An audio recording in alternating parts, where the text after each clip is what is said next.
Harrison sat on the banks of the Tennessee River.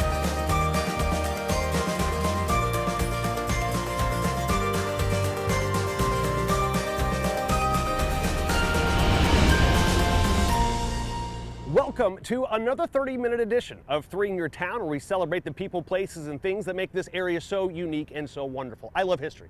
I love watching boring history documentaries, which probably inspires this program a bit too much. But this week, I found out an incredible bit of information about James Oglethorpe. Yeah, Fort Oglethorpe, the founder of the colony of Georgia. What an absolutely fascinating man. I didn't know a whole lot about him. I thought I did. Turns out I didn't know a lot about him. I sat down with someone who does, and oh my gosh, my mind was expanded. By this point in time, I believe everyone knows that the country of Australia got its start because the British needed a place to send the worst of the worst. It was a penal colony.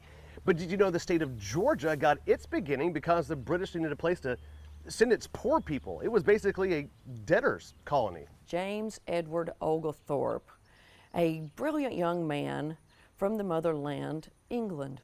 At the old age of 26, he had already been elected to Parliament. After Parliament, he saw some things that he didn't like, some things that didn't resonate well with him, especially when one of his best friends died in a debtor's prison. It really began to inspire him to do something about the conditions that he saw around him. Oglethorpe began speaking out about the dismal conditions of the debtor's prison in England, gaining national attention as a humanitarian. Embarrassed, Parliament tasked Oglethorpe to look into the plight of the poor in England.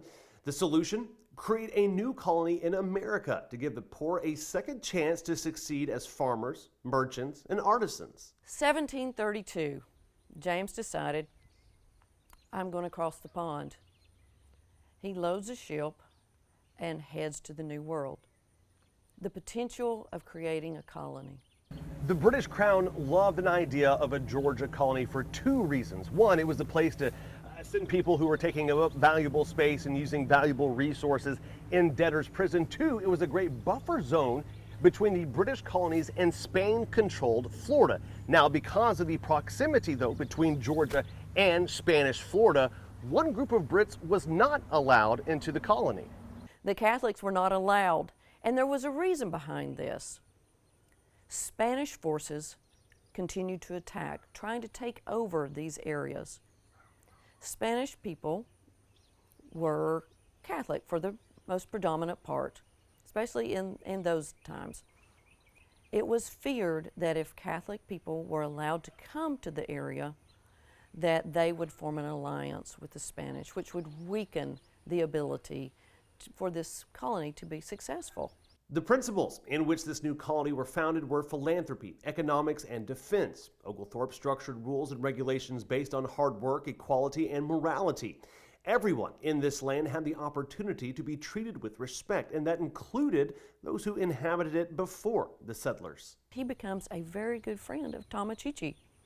Tomochichi is the leader of the Yakima tribe, who ends up being one of his greatest allies. In fact, at Tomochichi's funeral, James is a pallbearer. That's how close the two men came. Oglethorpe returned to England in 1744, where he worked on trying to keep the peace between England and America, meeting with U.S. Ambassador John Adams, always expressing high regard for the colonies. And James had no formal training in diplomacy. He was just a man who didn't see any antagonistic differences, but only how we learn from each other. And he took that and went further, saving the colonies. Now, of course, we can't talk about James Oglethorpe without talking about Fort Oglethorpe, a historic military installation just about 15 minutes down the road from Chattanooga. Here's a little bit of the conversation we had about the origins of Fort Oglethorpe.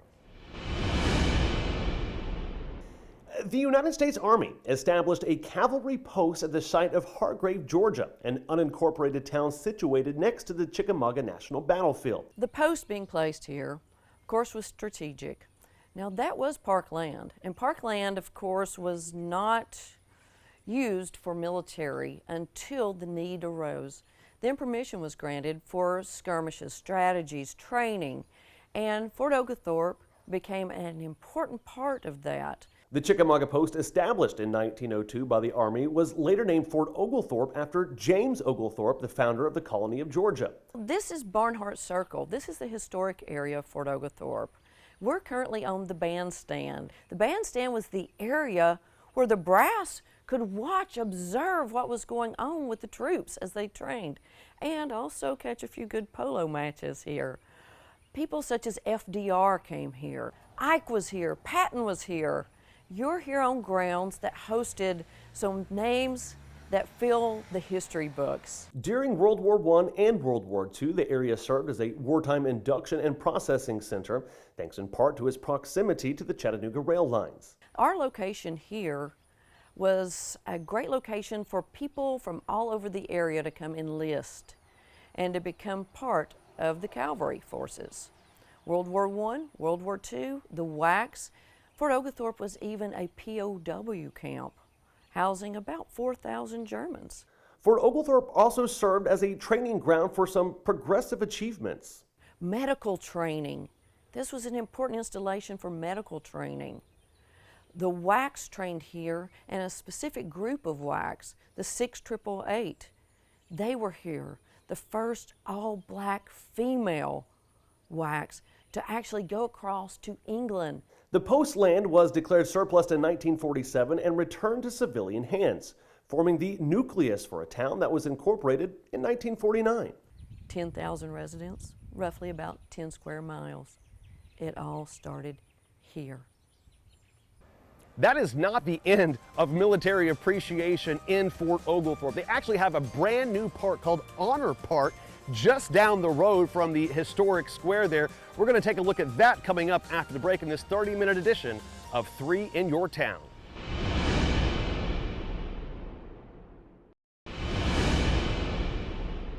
Honor Park, a tribute to those who serve. That is the official name of Fort Oglethorpe's newest park, and they honor everyone who serves. Exactly what the name says. We're talking about military, we're talking about EMS, we're talking about teachers. Anyone who puts the betterment of others before them, that's who they want to pay homage to. It's a wonderful place to check out. It took a lot of work to get it where it is today, and they'd really love for you to come check it out. Started here, planting trees with the Fort Oglethorpe Veteran and Citizen Council that developed. And what you see before you now is what has become from that initial application with Tree City USA. Honor Park, a tribute to those that serve, is a beautiful gathering place today, but just a short while ago that was not the case. An incredible amount of work went into creating it. Took a year to get Tree City USA status for the city of Fort Oglethorpe. As of that time, I said, hey, I need a place to plant trees. I'm this tree hugger, all the organic, everything, that's me. They said, hey, take this place. This place was a swamp. It's mosquitoes that would carry away small children and pets, literally. And I said, okay, we'll do it. Veterans, neighbors, and corporate sponsors volunteered their time and resources because for many, the legacy of military service in this community is strong. The history is rich here, and Honor Park helps to teach that history. It's a great place for grandparents and parents to come and celebrate that history.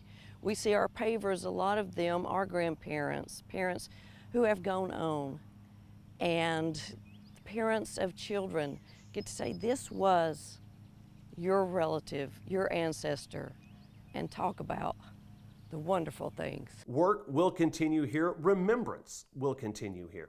This park is designed never to be completed. It will continue evolving as more people serve, as more branches of the military. We have the Space Force here. Who knew? Who knew? World War I, World War II, who knew there would one day be a Space Force? But we celebrate that force here at Honor Park because we celebrate what continues to evolve and will continue to evolve with this God-given country which we are blessed. Honor Park, a tribute to those who serve, is just a small part of the liberty, justice, freedom that the United States is built upon. They're always looking for volunteers there. They're always looking for any help that they can get, whether it be a monetary donation or a little bit of sweat equity. And it's amazing to see the outreach that they've had already. We're talking across the region, across the country. I think there's even a guy from Scotland who wrote a check just to say thank you for the American soldiers who helped liberate Europe in both World War I, World War II. So definitely a place to check out. They would love for you to come visit. All right, after the break, we're going to swing to the left, go to the Chickamauga battlefield to see how the battle at Chickamauga forever changed the oath of office.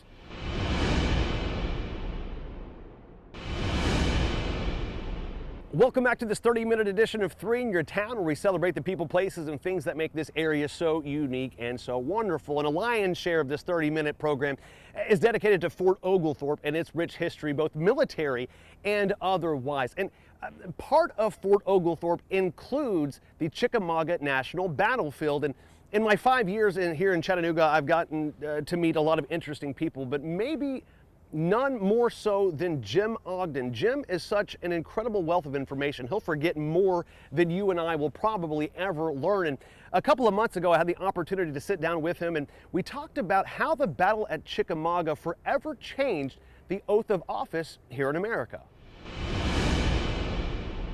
I do solemnly swear that I will support the Constitution of the United States. That was the original oath of office. No mention of anything foreign or domestic. Sounds a little bit strange to the modern ear, so you might ask yourself, what changed? Well, I'll give you one very big and very loud hint. The first act passed by the first Congress is an actual oath of office, and that was used until the Civil War. In 1861 and early 1862, President Lincoln and other Republican congressmen were focused on creating a loyalist government. In July of 1862, the Republicans in Congress propose a new oath, which becomes known as the Ironclad Oath, in which the oath taker had to swear that they had always been loyal to the United States, and the phrase relative to foreign and domestic enemies is added into that oath. For those who sympathize with the South, this caused a major issue, but maybe for none more than Kentucky Senator and 14th United States Vice President John C. Breckinridge. A cousin to Mary Todd Lincoln, Breckinridge was appointed Brigadier General in the Confederate Army. Viewed as a traitor to the North, he was known to lead attacks with reckless abandon, often courting death. And as the war goes on, and particularly with the creation of the Ironclad Oath, he grows more concerned that should the South's bid for independence fail, that he may pay the price for that, which would be hanging. Breckinridge spearheaded a successful campaign at Chickamauga, earning him respect and a new command.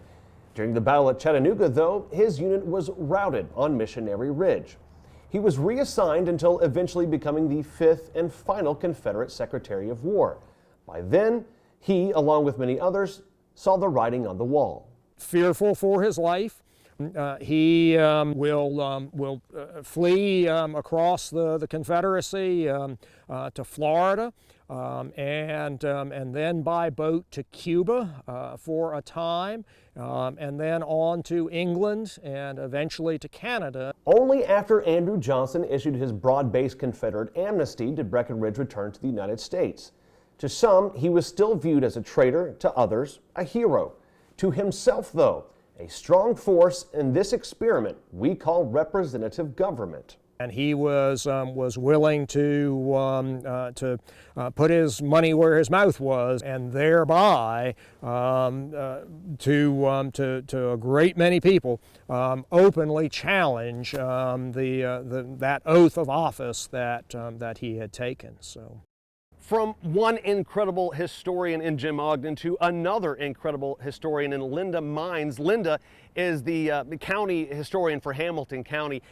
If you've ever had an opportunity to listen to anything Linda has to say it's absolutely fascinating. She has a true passion for history, but I think a truer passion for getting what's in here out to other people, to share history, to educate everyone else about the rich history here in the Chattanooga area.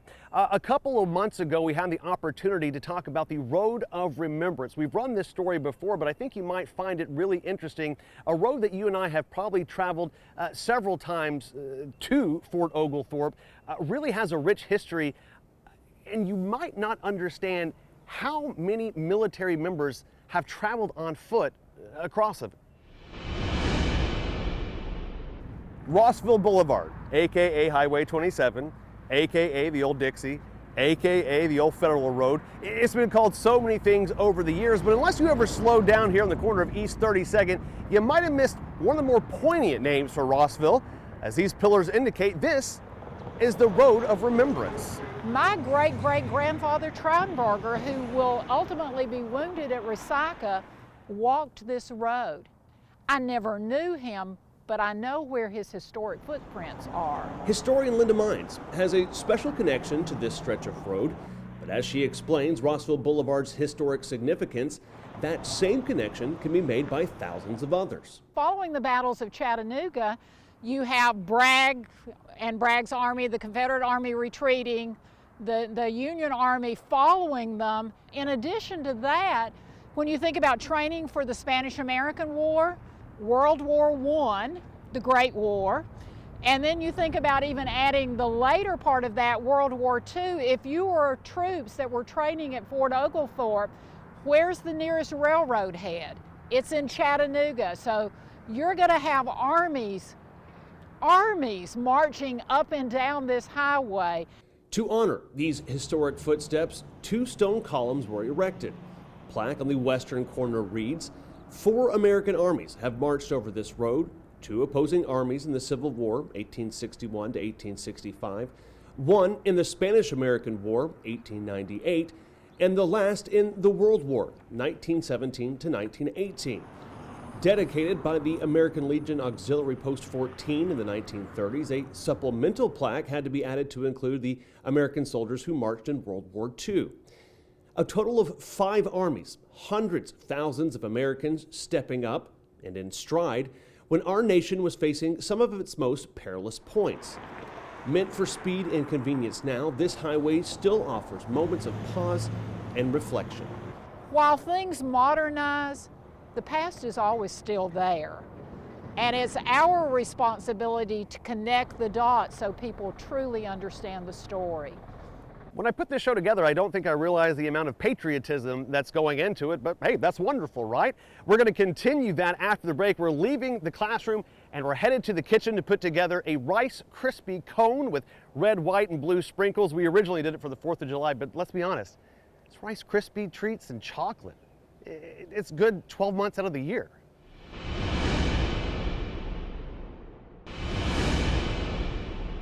Welcome back to the kitchen, everybody. We are preparing for the 4th of July, and when I say we, I mean me and Claire. Say hi, Claire. Hi, Claire. Claire, trivia question here.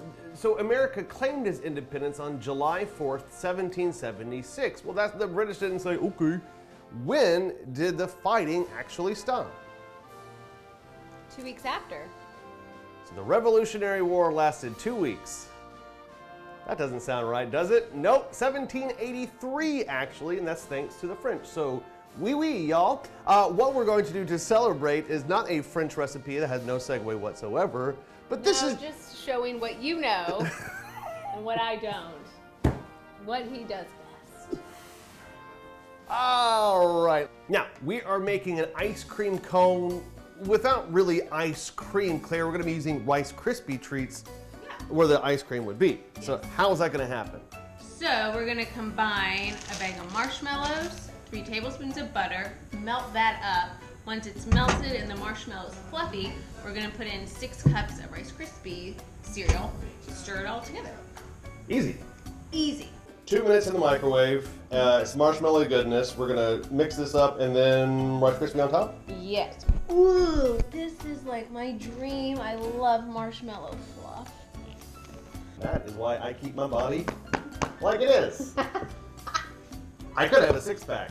But she likes the fluff. Oh, really, it's for her. You're so considerate. I'm that good of a guy. Okay, so back to the recipe. We need to stir in 6 cups. I am going to start slowly.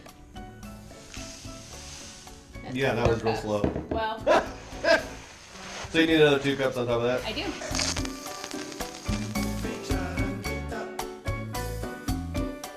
And we're going to let this sit for a little bit and work on the chocolate. All right, here we go, babe.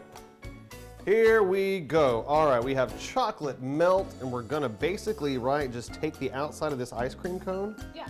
like so.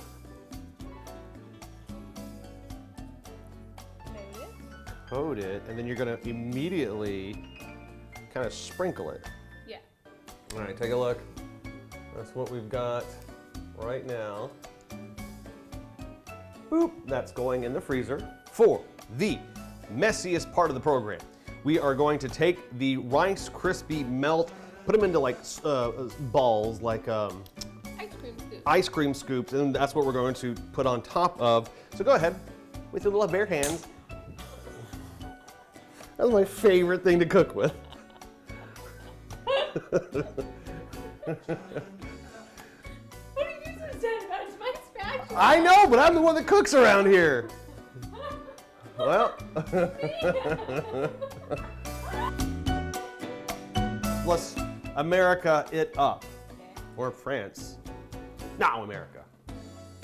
There it is. No ice cream melting on our hands this 4th of July. Absolutely not. I gotta say, it's pretty cute. It's very cute. So, yeah, there we go. You wanna bite into it first, or am I gonna make a jerk of myself on camera? I like that. How about we just say happy 4th of July, everybody. We're gonna eat this in the privacy of our own home.